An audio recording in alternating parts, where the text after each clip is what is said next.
Good morning. Good morning. This is Beverly Fells Jones. And I'm telling you, I am doing something a little different. So I'm Beverly Fells Jones. Hello, Angel. I am doing something a little different. I went to a class this weekend to learn about fermentation. And you go, fermentation? Yeah, it's learning how to make sauerkraut. Hi there. Hola. Hello, Yvette. Hi, ST82IT Join. Thanks for the hearts. I appreciate it. It is wonderful here in Dallas, Texas. Hey. Yeah, well, I went to a fermentation class this last weekend, and I am going to try my first fermented tea, and it's called kombucha. All right, I'm going to show you how it's spelled. So I'm going to switch the camera around, and it's called kombucha. It's Kombucha. Like I said, I never heard of it until Saturday. A friend of mine talked me into going to a fermentation class. And so here's what I've got. And here's what it takes to make this. One, you need 10 tea bags with or without caffeine. So I use, I got some, it shows up backwards, but it's Great Value iced tea. All right, and that is a black tea. So you prefer to have black tea, and you can use green tea. Wrong side. Green tea. All right. So using green tea or black tea, you can make this kombucha tea. Thanks for the hearts. And it was just so awesome. I never heard of it before. But it's fermented. No, it doesn't generate alcohol. No, it doesn't get to the point of alcohol. But it is wonderful. But what I did last night is I took multiple tea bags. I made a really strong tea. You don't have to. Basically, these are family size, so one tea bag does a quart of water. And so your normal one is 10 tea bags. If you don't have the quart tea bags, you want that. And then I'm looking here, 1 cup of organic sugar. Now, if you're not organic, you can use regular sugar. I have raw sugar that I use. I got it from Tivana. It's little rocks that you can do that. All right. And then you need at least 1 cup from a previous kombucha. So while I was at the fermenting class, I bought previous kombucha, and it has this thing that looks like a mushroom, and then a cup of that. And I am going to, and it really looks weird, right? But this is going to go in here because I likened to this. So if any of you know anything about starter dough for sourdough, making sourdough bread, I make sourdough bread too. So I have a starter for that. In fact, I'm working on replenishing it. Well, this is like a starter for the kombucha. So I did this. I boiled the water really hot, put in the tea bags, got them going. Thank you for the hearts, and got those going. And now I've got this really strong tea in a glass jar. Now, there are jars, specially made jars for doing this, because what's going to happen is it's going to give off gases. All right, just like if you were making wine or making beer, that's what happens here. So here's my kombucha starter. So I'm going to put it in the bag. Ooh, and it smells good. It smells vinegary, but I'm telling you, when she had us test this stuff, oh my goodness, it was just so good. Okay, let me slide the mushroom in. Okay, so now I got this mushroomy stuff on top of that. And sometimes if you see this in other things, you go, ooh, what is that crap that's inside of it? So now what I'm going to do, oh, by the way, I've got almost a gallon of water. And if you notice, I've got space here because I want space for the gases to flow on this. So the directions really is to boil it, brew the tea for 5 to 7 minutes according to directions, strain it. So I had, let me go get it.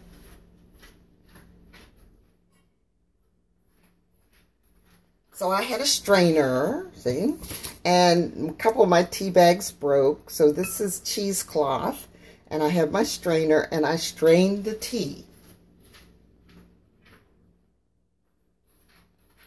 Okay, so I strained the tea, and now it's all set up.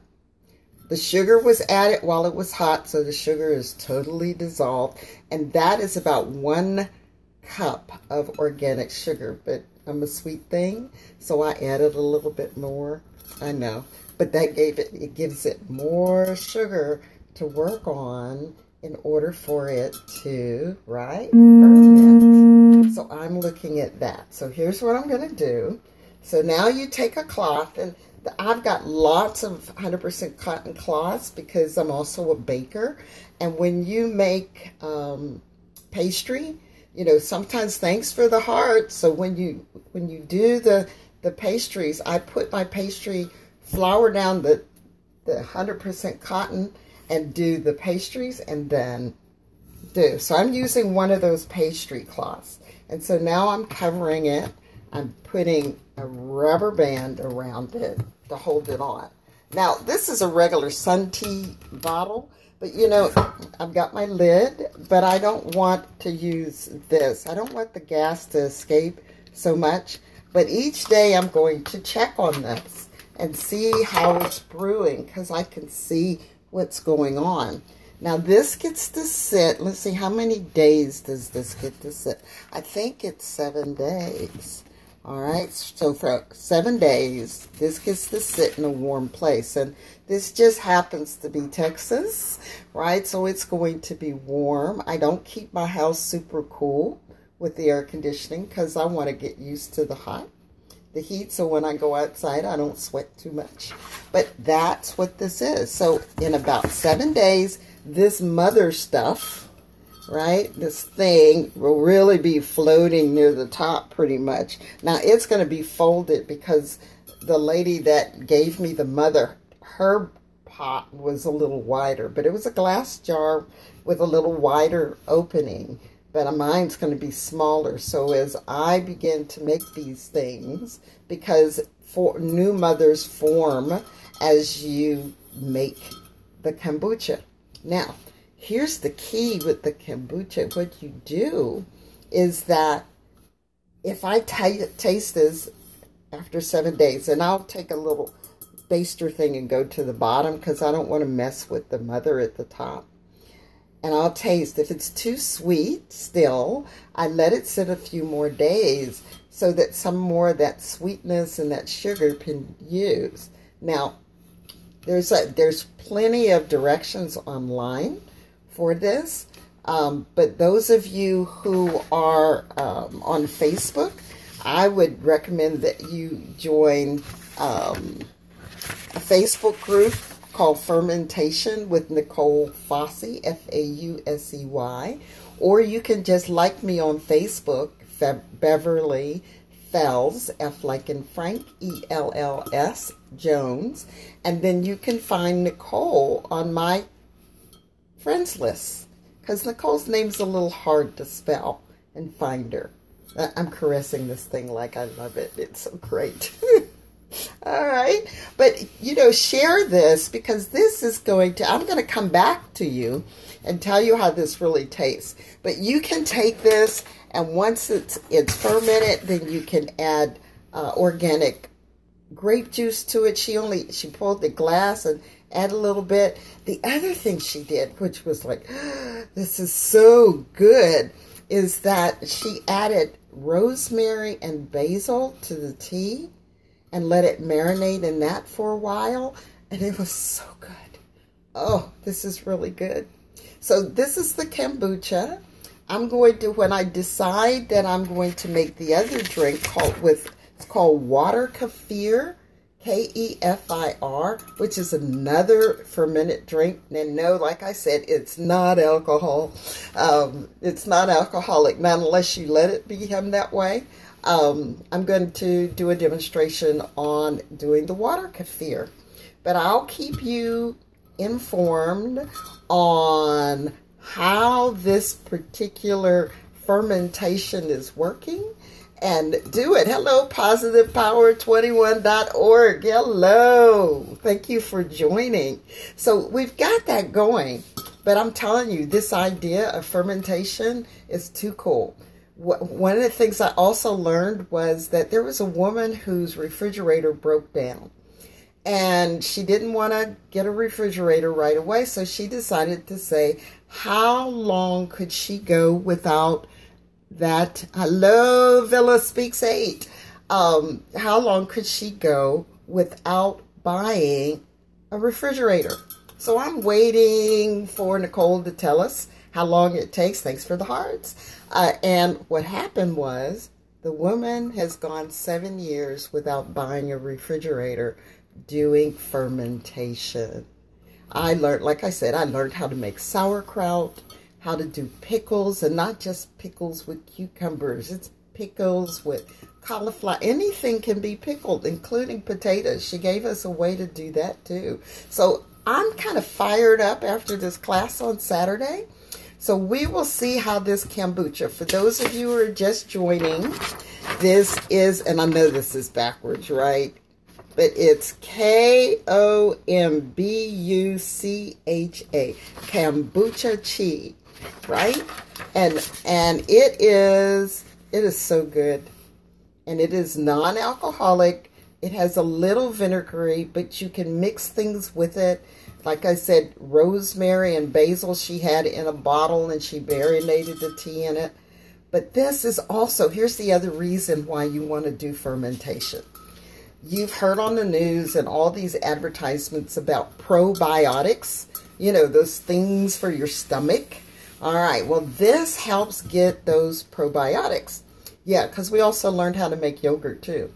And the idea is that in the commercial ones, you might get, let's say, the equivalent of 100 probiotics in the commercial version. But when you make your own yogurt, and it doesn't take that much, trust me, it takes 10 minutes. Well, just like this, it just took, you know, boiling the tea and putting the sugar in it and then putting the mother in it, right? The fermentation piece. And now I let it sit for 7 days. It doesn't take long, and you don't have to do them all. You can try 1 or 2.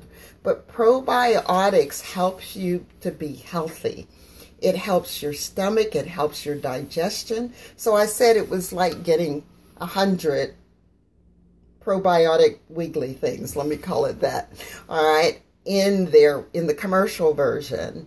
But when you make your own, it's like getting 1,000,000. So 100 versus 1,000,000, right? It is way better. And the idea being is also, in order, thank you for the hearts, in order for you to get these good things and be healthy for you, make your own. And we always can find 10 minutes to make a tea.